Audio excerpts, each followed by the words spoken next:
Soy Fernando Díaz Villanueva. Hoy es 26 de mayo de 2020 y esto es La Contracrónica.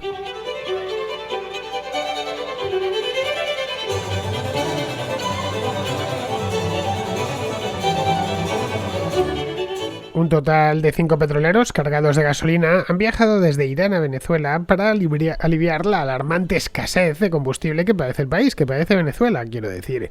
Ya sé que es llamativo porque Venezuela es un país petrolero, es de hecho el país que mayores reservas de petróleo tiene de todo el mundo, pero bueno, el hecho es que tienen que importar gasolina y esto no es cosa de ahora, llevan ya bastante tiempo haciéndolo.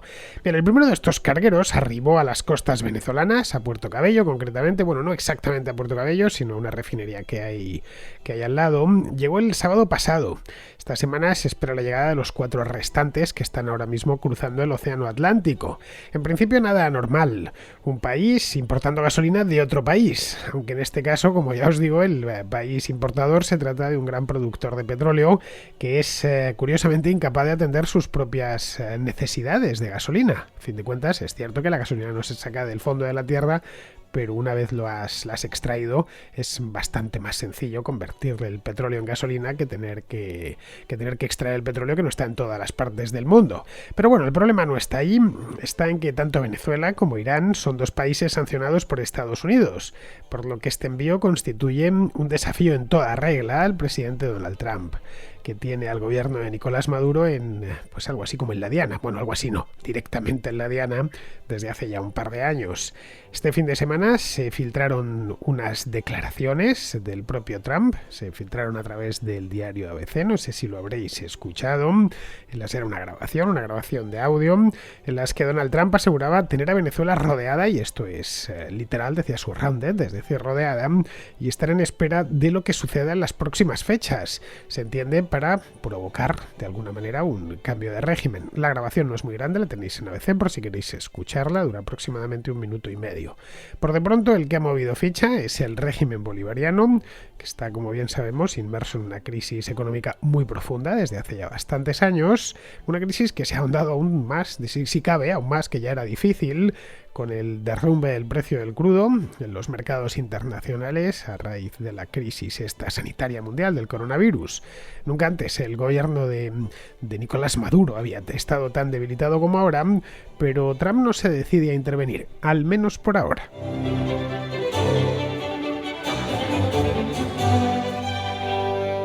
Los 5 petroleros que han navegado desde Irán a Venezuela se llaman, tengo los nombres aquí, los ha facilitado la prensa, se llaman, es importante porque he tenido que buscarlos a través de una página web que te dice dónde están todos los barcos del mundo en tiempo real, se llama Marine Traffic, creo que luego hay otro por ahí, pero bueno, ambas son iguales. Se llaman Fortune, que es el que ha atracado en Puerto Cabello, bueno, en la refinería del Palito exactamente, que está al lado. Otro se llama Forest, otro Petunia, otro Faxon y el otro Clavel. Son todos de bandera iraní, he ido a comprobar uno a uno. De hecho, casi todos, alguno reconstruido hace solo 2 años. Pero bueno, el hecho es que salieron de Rajai, que es una terminal portuaria a la entrada del Golfo Pérsico, en el estrecho de Hormuz, al ladito justo de Bandar Abbas, en la misma costa del estrecho de Hormuz. Salieron el pasado mes de abril y han hecho aproximadamente unos 16.000 kilómetros hasta llegar a Venezuela, hasta llegar a la refinería esta del Palito que os digo, que está junto a Puerto Cabello. Esto está cerca de Valencia, en el estado Carabobo. Bien, como vemos, no está precisamente al lado. Ha sido un viaje bastante largo. Los buques iraníes han tenido que abandonar la entrada del Golfo Pérsico, rodear por completo la península arábiga, remontar el Mar Rojo, cruzar el canal de Suez, y hay que pagar por ello, y no es barato, ni muchísimo menos, sobre todo si vas con el barco cargado hasta los topes. Tienen que luego cruzar el Mediterráneo de punta a punta y el Océano Atlántico. Aquí en este punto, como vemos, es un viaje larguísimo, no tiene mucho sentido traer, el sentido económico desde luego ninguno, traer gasolina y llevar gasolina desde Irán hasta Venezuela. Bien, esto nos da pie a 2 preguntas, así que si empezamos con esta historia desde cero. La primera es por qué Venezuela importa gasolina, siendo, como os decía antes, un país petrolero. Es de hecho el país que mayores reservas conocidas, comprobadas, de crudo tiene de todo el mundo. No estoy diciendo que sea el que más produzca, ya le gustaría a Nicolás Maduro, pero no es el caso. De hecho, Venezuela produce menos que hace 20 años, que cuando los bolivarianos llegaron al poder. Bien, esta pregunta es simple, es fácil de responder. Venezuela importa gasolina porque el sector del refino, lo que en la jerga petrolera se conoce como downstream, lo tienen completamente devastado después de 20 años de chavismo. Que os decía antes, PDVSA extrae de la tierra menos petróleo del que extraía en el año 2000 o en el año 1998. Es una de estas cosas incomprensibles, un régimen que se financia esencialmente de la venta de crudo en el extranjero, que el lugar por donde comen, su única fuente de divisas, la hayan arruinado de esta manera. Esto nos vendría a decir, a confirmar aquello que decía Churchill, por lo menos se adjudica él haberlo dicho. No sé si será cierto, sea una cita apócrifa como tantas hay, pero de cualquier manera, que sea de quien sea, tiene muchísima razón. Esto que decía, que si el socialismo lo aplicásemos o lo instaurásemos en el desierto, empezaría a escasear la arena. Bien, pues el socialismo, el del siglo XXI en este caso, ha conseguido que en Venezuela empieza a escasear el petróleo y que hayan desaparecido la gasolina, las gasolineras. Algo que si se lo contamos a un venezolano hace solo 15 o 20 años directamente no se lo hubiera creído. La gasolina en Venezuela no es que fuera abundante, es que era mucho más barata que el agua. Era prácticamente gratis hasta hace bien poquito tiempo. ¿Por qué han dejado que se quedase la industria petrolera tan abandonada y tan atrás y las refinerías dejasen de producir? Bueno, pues esto ha sido 20 años de incuria sistemática, que al final ha ocasionado que tanto la extracción de crudo como la producción de derivados del petróleo, entre ellos la gasolina, por ejemplo, pues al final sea minúscula. La producción de gasolina hoy es una fracción de lo que llegó a ser en sus buenos tiempos. El Palito, concretamente, que es una refinería que tiene ya unos cuantos años, la refinería que hicieron los estadounidenses allá por los años 60, luego ya posteriormente se nacionalizó más tarde, pero en origen la refinería ya está en la misma costa. La construyó, creo que la compañía que luego la terminó comprando Exxon, no recuerdo el nombre, pero bueno. El hecho es que es una refinería bastante antigua que se fue modernizando y se fue actualizando conforme pasaban los años, hasta que llegó Chávez al poder y a partir de ahí, bien, pues la falta de mantenimiento, la dejadez gubernamental, la corrupción dentro de PDVSA, etc. En septiembre del año 2017 ha padecido incendios. Esta no es la única refinería venezolana que ha padecido incendios, pero esta en concreto tuvo uno bastante grave en el mes de septiembre de 2017. Es decir, hace menos de 3 años, que la dejó medio paralizada. Tiempo ha habido para repararla. Tiempo, pero no dinero. Es decir, no hay divisas. Venezuela atraviesa, como os he dicho, una crisis tremenda desde hace ya unos cuantos años y luego el país no produce nada. No se ha podido arreglar el destrozo porque no han podido importar los insumos y los repuestos necesarios para no actualizar, simplemente reparar los destrozos que produjo este incendio de septiembre de 2017. Algo similar ha sucedido con otras refinerías, la de Paraguaná, por ejemplo, que es la más grande de todo el continente americano, y bien, es el pan nuestro de cada día allí. Los venezolanos ya han asumido que la industria petrolera está completamente gripada. Sobre el papel, PDVSA tiene capacidad para refinar, sobre el papel, insisto, que esto luego en la práctica es muy diferente. Tiene capacidad para refinar aproximadamente 1.300.000 barriles diarios. Todos los días se le mete debería ingresar en el sistema de refino venezolano 1.300.000 barriles de petróleo y podría darle curso en el mismo día. La industria del refino. Pero tras todos estos años de falta de mantenimiento, la capacidad de refino de la empresa de PDVSA es la única que hay petrolera en Venezuela. En España, por ejemplo, refinan 3 empresas. Refina por un lado Repsol, por otro lado Cepsa y por último BP, que tiene una refinería en Castellón. En el caso de Venezuela, solo la empresa estatal. Bien, pues hoy, ya os he dicho antes, 1.300.000 barriles diarios. Eso sobre el papel. La realidad, la cruda realidad de hoy es que la capacidad de refino de Venezuela es de aproximadamente 100.000 barriles. Y eso rabiando, es decir, siendo muy generoso, 100.000 barriles al día. Es decir, 13 veces menos de lo que debería. Vamos, que no les queda más remedio que importar gasolina. Y aquí esto nos lleva directos a la segunda pregunta. La segunda pregunta es, bien, son un desastre y al final han destrozado su propio sistema de refino, su propia empresa petrolera, Pero ¿por qué no importan esta gasolina que tanto necesitan de países más cercanos? No sé, de Brasil, por ejemplo, que les cae bien cerca, o de los propios Estados Unidos, que están un poco más arriba, ¿no? Bien, eso no puede hacerlo porque las sanciones que impuso Donald Trump en enero de 2019. No puede, por ejemplo, traerse gasolina de su filial Citgo, que es una filial que pertenece a PDVSA, que está en Estados Unidos. La compró PDVSA mucho antes de que llegase Hugo Chávez al poder, pero no puede llevarse la gasolina. Citgo sí tiene capacidad de refino en el sur de los Estados Unidos, pero no puede exportarla a Venezuela. Lo que sí se puede exportar a Venezuela es gasoil. Nadie se atreve a enviar gasolina a gasoil a algunas empresas como Eni, que es italiana, o Repsol, que es española. Se han exportado algo de gasoil en los últimos tiempos, después de las sanciones, quiero decir, ateniéndose a que es una cuestión puramente humanitaria, es decir, que envían sí un barco cargado de gasoil porque como una excepción, ¿no? Ya que el gasoil es necesario para la distribución de alimentos a la población. Y bien, más o menos Estados Unidos eso lo ha medio tolerado. Digo medio tolerado porque Repsol solo ha hecho un envío de gasóleo, no ha hecho ninguno más.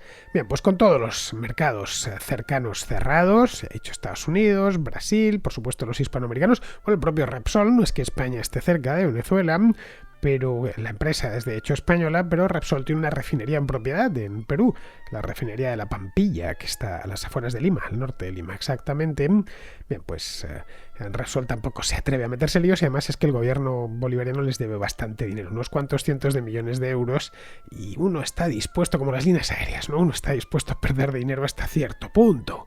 A partir de ahí ya pues los accionistas empiezan a quejarse, y con razón. Oye, pues esto es una ruina, jamás vamos a conseguir que paguen estos tipos un céntimo, y por lo tanto pues casi mejor no hacer negocios con ellos.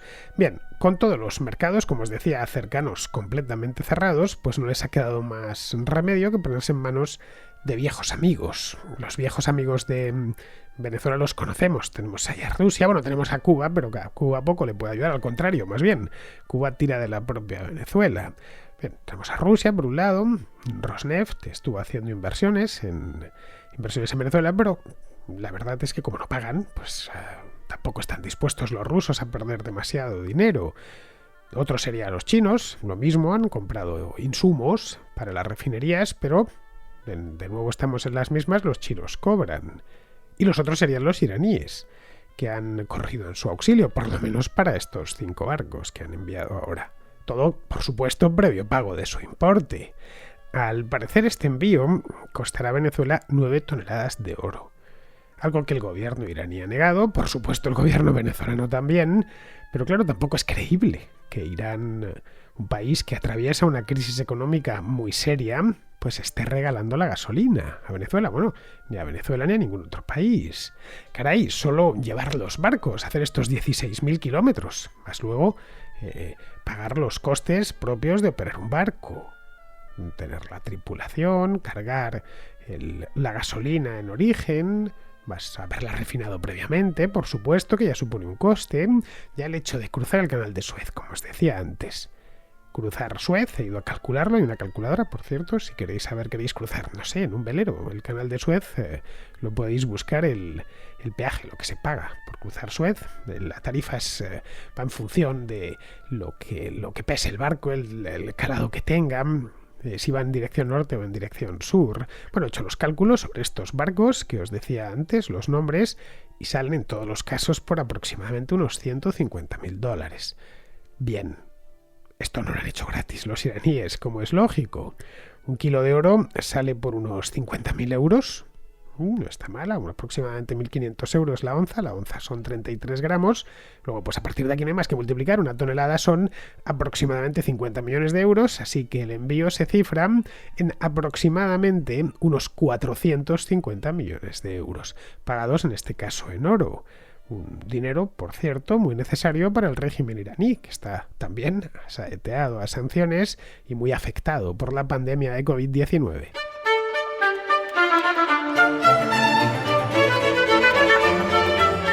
Al margen del precio que haya pagado Maduro por el combustible, el hecho es que esto constituye un desafío para Donald Trump, como os decía antes, un desafío además en toda su cara. que a pesar de tener el Caribe controlado, y más que controlado, si Estados Unidos no pudiese controlar un mar cercano, como es el mar costero, porque, bueno, Estados Unidos, en tanto en cuanto Puerto Rico es una isla caribeña y una isla estadounidense, pues es un mar ribereño, un país ribereño del mar Caribe. Bueno, que si no controla el Caribe, si la Armada de Estados Unidos no controla el Caribe, es que ya no controla ningún mar del mundo. Entonces tienen un control perfecto, más disponen de la tecnología más que sobrada para darle seguimiento a un petrolero. Es decir, que si el Fortune ha conseguido atracar en la refinería del Palito, pues significa que Estados Unidos, que la Armada de los Estados Unidos le ha dejado pasar. No ha intervenido. Y no ha intervenido porque el presidente de Estados Unidos ha considerado que todavía no debe intervenir. El Fortune tocó tierra el sábado y entiendo que a estas alturas pues se encuentra ya descargando en espera de que lleguen los otros 4. Esa gasolina que está descargando el Fortune ahora mismo y que descargarán el resto es fundamental para Venezuela. Y supone un alivio temporal y necesariamente temporal. No pensemos que con esto sus problemas con la gasolina están resueltos, ni muchísimo menos. Se calcula que llevan, por el tamaño de los barcos, aproximadamente 1,5 millones de barriles de gasolina en este caso, que Venezuela con el consumo actual consumirá en aproximadamente 2 o 3 semanas. Vamos, que si estamos en la última de mayo, para la tercera semana de junio ya están de nuevo sin gasolina en el país. La situación allí es bastante desesperada. Para conseguir un simple litro de gasolina es muchísimo. No sé si habréis tenido oportunidad de ver las colas en las fotografías que nos llegan desde Venezuela o a través de la televisión. Pero vamos, que hay gente que hace horas y horas de cola en la puerta de la gasolinera para poder llenar el depósito o poder proveerse de 4 o 5 litros, ¿no? Y se ha resentido también la distribución normal de cualquier tipo de cosas. A fin de cuentas, el petróleo mueve el mundo y en países como Venezuela, pues más todavía, porque ellos nadaban hasta hace no tanto tiempo en un petróleo que era gratuito. La cosecha, por ejemplo, también se les está poniendo mala, nunca mejor dicho, porque no pueden recogerla. Claro, sin combustible no hay manera de que los tractores o las cosechadoras se pongan en marcha. Es decir, a partir de ahí es un problema tras otro, todo problemas en cadena que hacen que una economía que ya está tocadísima y prácticamente paralizada, pues termine de pararse del todo. A ver, Venezuela no es precisamente un país caracterizado por la eficiencia en el consumo de energía, como le sucede a todos los países petroleros por lo demás. Ni de energía ni de combustible. La flota de vehículos en Venezuela es muy antigua. Cualquiera que vea las imágenes que nos llegan desde las ciudades venezolanas verán que hay muchísimos automóviles, pero la edad media es, de 10, 12, 20 años, muy antiguos todos, porque el país lleva muchos años de crisis y no se ha podido más, no se puede importar, 1000 problemas para todo. Y en su momento tenían los venezolanos los mejores automóviles de América y ahora pues llevan unos Chevrolet y unos Ford y tal, pero que van acumulando años conforme pasa el tiempo. Luego, por supuesto, es muy contaminante y es una flota de automóviles, mucho SUV, estos SUV que están tan de moda ahora, no solo en América, sino también en Europa, los todoterreno que llamamos en España, pues está todo el país lleno, ¿no? La gasolina, cuando está disponible, que no es siempre, hasta hace no tanto era prácticamente gratis. Bueno, lo era hasta la gran escasez, era prácticamente gratis. Esto era una de las cosas que cuando alguien viajaba a Venezuela y volvía, te lo contaba y no te lo podías creer. Que decía, no, ¿cuánto cuesta llenar el depósito ahí? Me han dicho que es muy barato. No, barato no, que es gratis. Es decir, es tan poco, 0,000 si te lo convertían en euros, que al final, pues todo lo que se le daba era una propina al empleado de la gasolinera.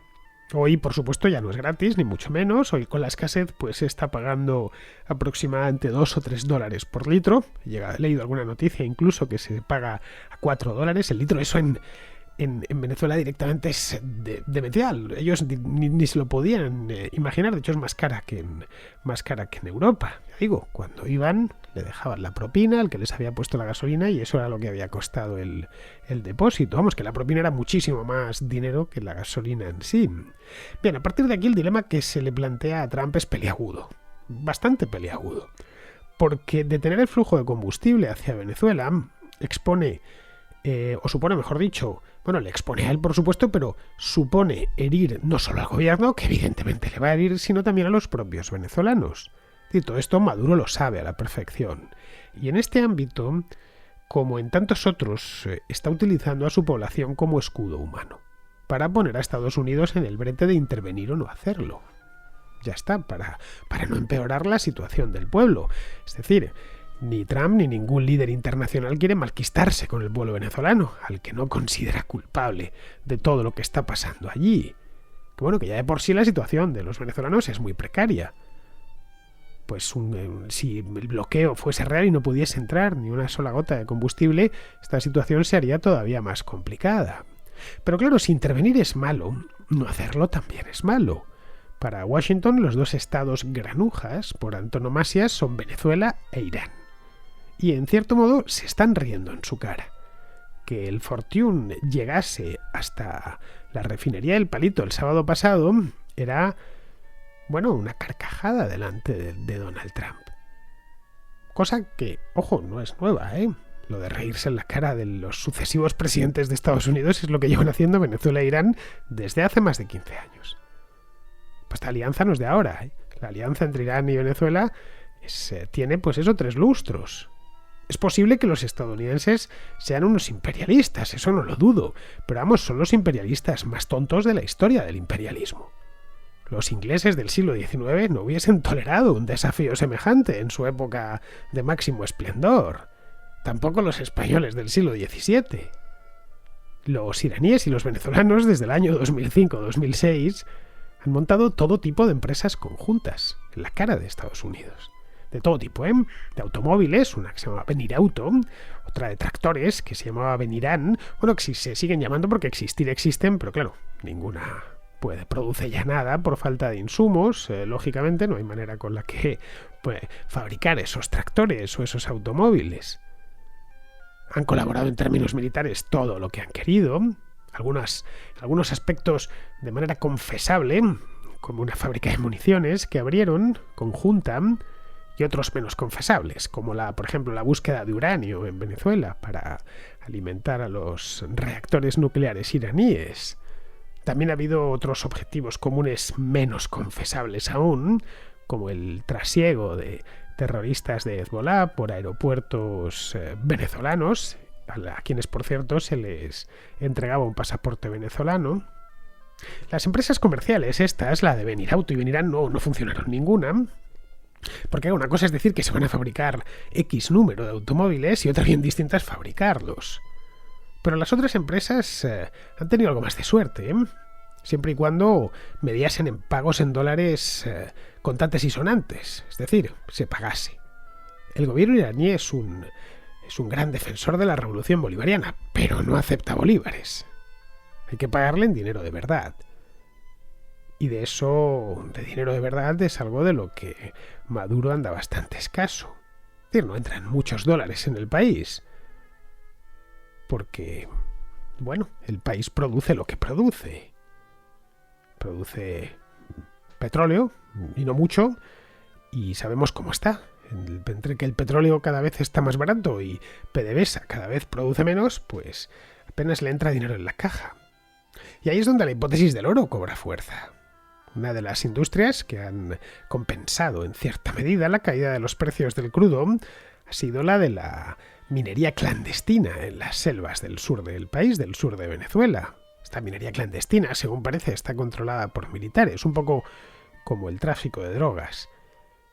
Y aparte de proporcionarles divisas en negro, obviamente, porque es minería clandestina, pues están haciendo los destrozos medioambientales de padre muy señor mío por el sur de Venezuela. Es curioso que ciertas ONGs, que son tan exigentes con lo que hacen países europeos o los Estados Unidos, con esto estén calladísimos. Por si se tala un bosque en Brasil, en cambio, con los destrozos de la minería ilegal en Venezuela apenas dicen nada, pero bueno, eso es harina de otro costal.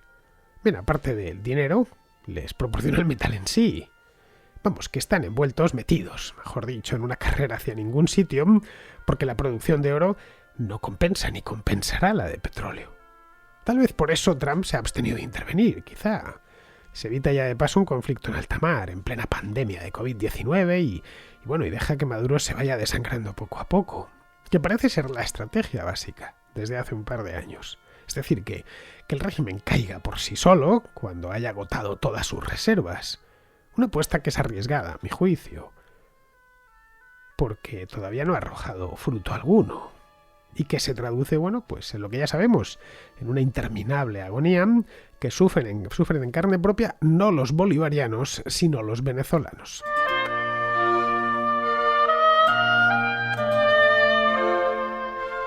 Vamos con la contrarréplica. Empezamos con Jorge de Barcelona, que se pregunta por el Obamagate. Buenos días, Fernando. Te mando un tuit del presidente norteamericano, Donald Trump, en el cual vuelve a mencionar, creo que ya tiene un tuit parecido hace un par de semanas, o una semana, en el que habla del Obamagate. Nada, simplemente yo estoy un poco, la verdad, un poco desinformado en este aspecto. No conozco cuál es exactamente la implicación real de todo este asunto de la trama rusa, que sé que alguna vez has tratado en la contra, pero no sabía o no conozco las implicaciones que puede estar teniendo Obama en este campo. No sé si es más otra conspiración de esas que les encantan a los norteamericanos o si tiene algo de fundamento. Lo que sí que es verdad es que la sensación con la que al final nos hemos quedado todos es que la famosa trama rusa ha acabado resultando en nada.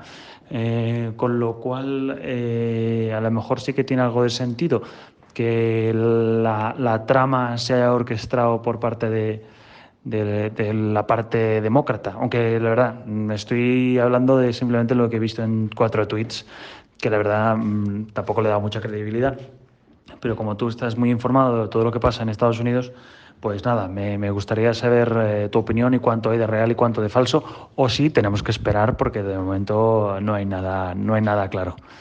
Un abrazo, Fernando. Pues mira, a ver, Jorge, este tuit y en general todo lo relacionado con el Obamagate hay que leerlo en clave electoral.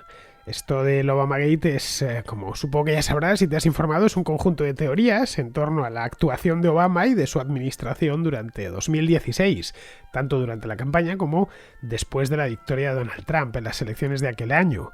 Algunas de esas teorías tienen algún contacto con la realidad, eso es cierto, y otras son simplemente descabelladas, especialmente las que ya directamente te sacan a un poderosísimo y misteriosísimo Deep State, el estado profundo que está por detrás, que gobierna en la sombra y que tiene a Soros como cara visible manejando los hilos, no como marionetero. En fin, no hay por descontado y no presentan por descontado una sola prueba concluyente de todo lo que afirman, pero bueno, eso les da un poco igual. Agarran unas pruebas circunstanciales, a veces muy circunstanciales, por aquí y por allá, y bien, y construyen un relato con ellas. Algo parecido a aquellas teorías locas todas, de hace unos años, sobre el 11M. El 11M, perdón, el 11S. Unos decían que ningún avión se había estrellado contra el Pentágono, otros que sí lo había hecho, pero que por detrás estaba Bush, otros que Bush había dejado hacer para invadir luego posteriormente Afganistán, acuérdate.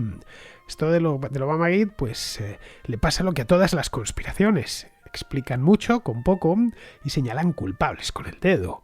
Creo que Trump no se toma muy en serio este tema a nivel personal, pero claro, sabe que esto llega a parte de su electorado y por eso lo agita públicamente. Bien, pues de una conspiración pasamos a otra, la del coronavirus y las redes 5G. Nos la cuenta Pablo desde Barcelona.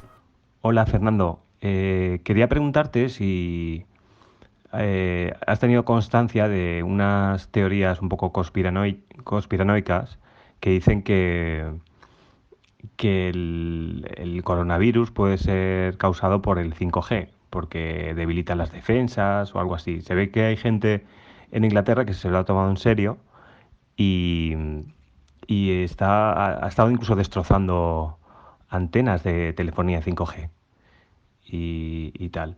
Bueno, pues a ver qué opinas de esto y si sabes tú algo de esto. Doy por hecho que tampoco te lo tomarás demasiado en serio como teoría, pero como poco a mí me parece curioso. Un saludo a los contraescuchas y hasta otra. Pues no, Pablo, tienes razón, no me lo tomo nada en serio. Como te puedes imaginar, es una soberana estupidez esto de la relación entre el COVID-19 y las torres 5G o las redes 5G. Pero bueno, aún así piensa que en los últimos 500 años hemos avanzado algo, ¿eh? Antiguamente se culpaba a los judíos de los brotes de peste y se desataban pogromos implacables. Ahora, pues a los trastornados estos les da con las torres de telefonía. En fin, al menos no hay que lamentar víctimas mortales. Como te decía, algo hemos evolucionado, pero bueno, que no hay ninguna relación demostrada entre la tecnología 5G y esta enfermedad. Bien, vamos a seguir, vamos con Eduardo de Paraguay, que nos cuenta un escándalo de corrupción ahí en su país a cuenta de la COVID-19. Buenas, Fernando. Aquí en mi país se ha producido un escándalo debido a insumos médicos traídos de China por una empresa que no cumplían los requerimientos, que la tela para poner los trajes de bioseguridad para los para el personal sanitario era de TMT, o sea, una tela normal. Y ayer, escuchando una entrevista, el periodista mencionó como 4 agencias de control de la corrupción que, visto los resultados, no han servido para nada.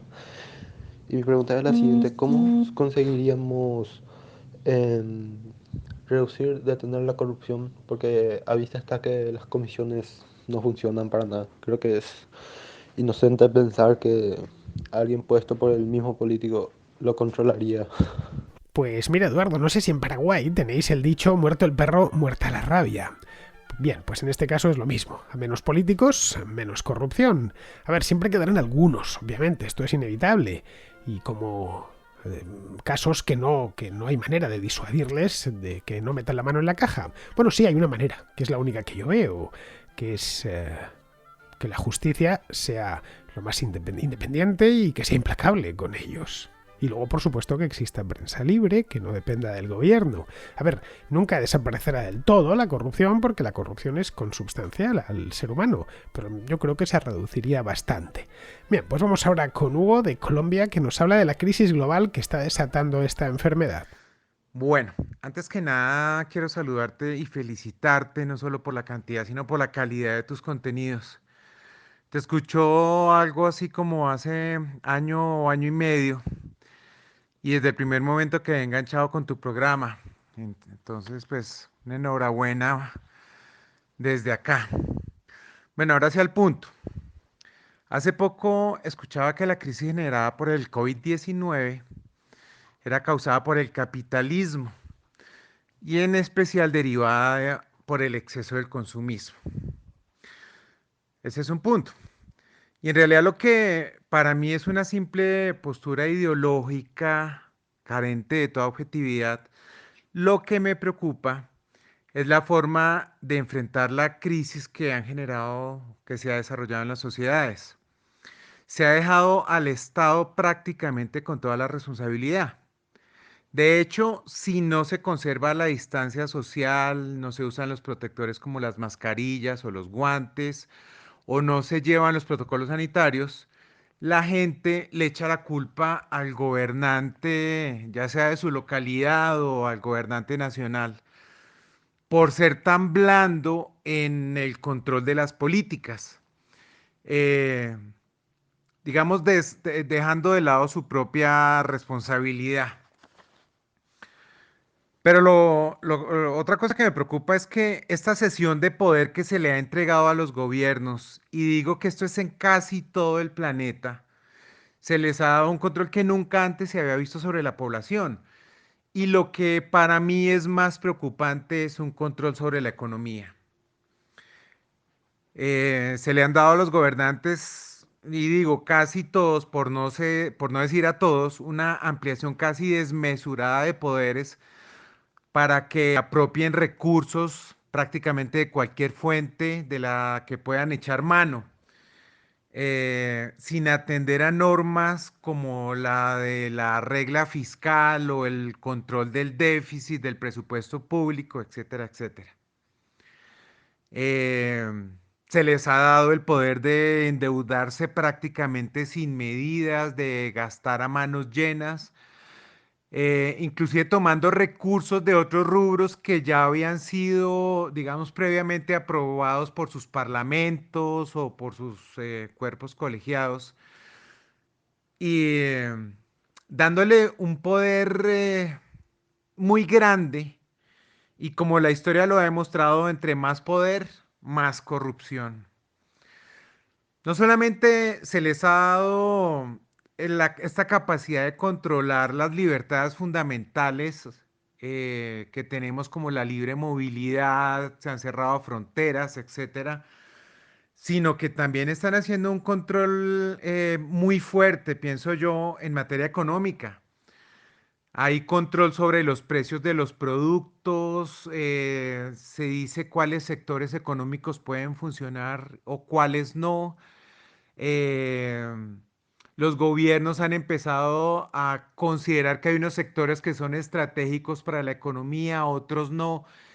Y en general hay una evidente limitación sobre la actividad empresarial. El Estado viene entonces a tomar como un papel protagónico en la reactivación económica y se le ha dejado, digamos, a la iniciativa privada en un segundo plano. Evidentemente existe una dicotomía contradictoria entre contener el crecimiento de la pandemia y mantener la economía, sino que sea una economía pujante, por lo menos que sea que la economía se mantenga a flote.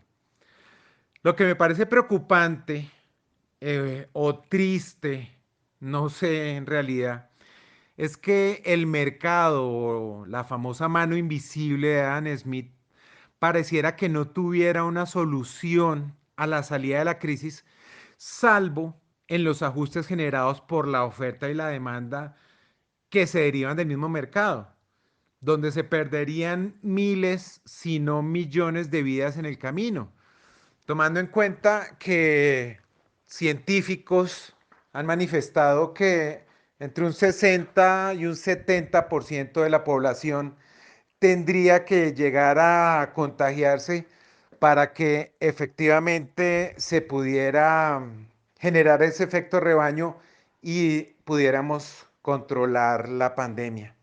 Entonces, bueno, estas son mis reflexiones. Una vez más, un fuerte abrazo. Te felicito por este espectacular programa y nada, abrazo a todos tus oyentes. Que estés muy bien. Bueno, a ver, de la crisis se saldrá mediante un ajuste, porque no puedes destruir riqueza durante 2 o 3 meses y pretender que esto va a salir gratis. Esa es la ilusión que están creando muchos gobiernos. Están diciendo a la gente algo así como: tranquilos, aquí no va a pasar nada, nosotros que somos omniscientes y omnipotentes nos encargamos de todo y no os preocupéis. No, no es así. Están engañando al personal. Habrá que apretarse el cinturón y dejar que la economía se reajuste poco a poco. El Estado evidentemente puede atender situaciones de emergencia, pero de él no vendrá la reconstrucción, porque la construcción tampoco vino de él. La economía de un país libre es muy compleja, tiene millones de agentes e interacciones diarias, terabytes de información generados en cada minuto que van pasando de agente a agente, que no se pueden centralizar, por más que muchos aseguren que sí. De manera que me temo que de aquí nos sacará el mercado, es decir, nosotros mismos, generando riqueza e intercambiándola libre y voluntariamente. Bien, pues ya terminamos, vamos con Pizarro, que nos habla de la quiebra de Argentina. Yo solía pensar que la quiebra era el final de una carrera de frenesí atropellado e imprudente, de pésimas decisiones tratando infructuosamente de tapar malas decisiones previas. Pero observando el caso argentino me doy perfecta cuenta de que la quiebra no es el final de nada. Lo que debía ser un baldón reputacional y el cierre al acceso a todo crédito, en Argentina es una mera resignación y empezar a recabar caridad o créditos sin crédito alguno, pero con promesas de quizás, y así de momento evitar estallidos sociales o emergencias humanitarias de hambre o una crisis migratoria. En resumen, que los gobernantes argentinos saquean a sus ciudadanos y saquean las cábalas sobre lo que pudieran producir los descendientes de sus ciudadanos, para acabar usando a sus ciudadanos como escudos humanos. Todo en base a que Argentina podría ser grande y en base a que sus gobernantes mienten con un aplomo legendario. Con el saludo de Pizarro. Y hasta aquí ha llegado, queridos amigos, la contracrónica de hoy, día 26. Mañana, que será 27, estaré aquí. Espero que vosotros estéis al otro lado. Hasta mañana, amigos.